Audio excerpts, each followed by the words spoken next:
Alright, today is actually going to be the last one of these pack openings. We're exactly halfway through the box, and I'd like to save the remaining packs for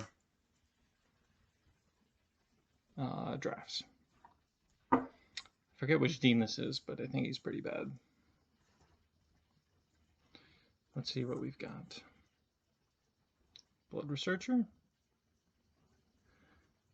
We always seem to start out with the Witherbloom cards, because here's Witherbloom Pledge Mage. They're all centered around life gain. Letter of Acceptance, pretty good mana rock. Certainly better than the common from, it was core set 19, Manalith, which was just a 3 mana tap for mana of any color. At least this one can draw you a card once you've got enough mana.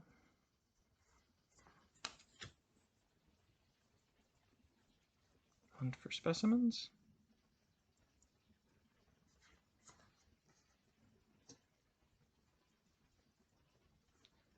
Defend the Campus. Waterfall Aerialist. I think the ward ability is really good. We've got Sudden Breakthrough.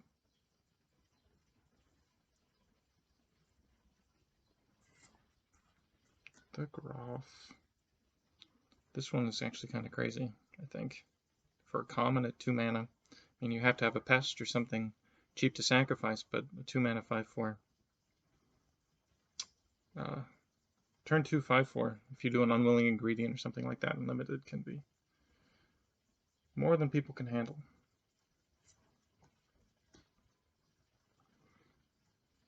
Introduction to Prophecy. Actually, that is it for our commons, because the next card here in my hand is a rare, which means that we're probably getting a foil. Let's clear the commons.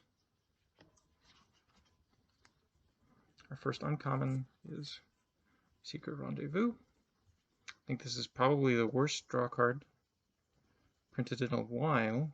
Giving your opponents 3 cards is not great.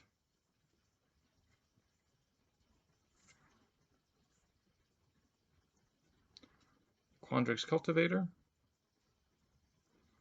It's actually a very nice ramping creature. Importantly, the island or forest comes into play untapped, so you can use it. So it's effectively only 3 mana. And our last uncommon is Zephyr Boots.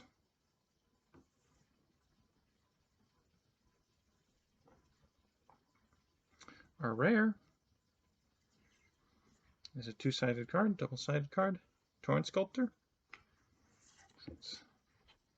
So Torrent Sculptor has Ward 2, which is great. Try to. And then if you've got instants and sorceries in your graveyard, you can make it come in as a much bigger creature. I feel like this needs to have flying, but it's still okay without it. It can come in as a very large creature for 4 mana. And if you need to, you can use it as a removal spell to cycle cards. Blue-red often has ways to recur things from the graveyard. So discarding a big spell in the graveyard to draw a card also deals that much, that spell's damage to somebody, so this can be quite powerful. I've used it in Arena a couple times. It's not the most amazing card, but it's not terrible. Our Mystical Archive is Snakeskin Veil.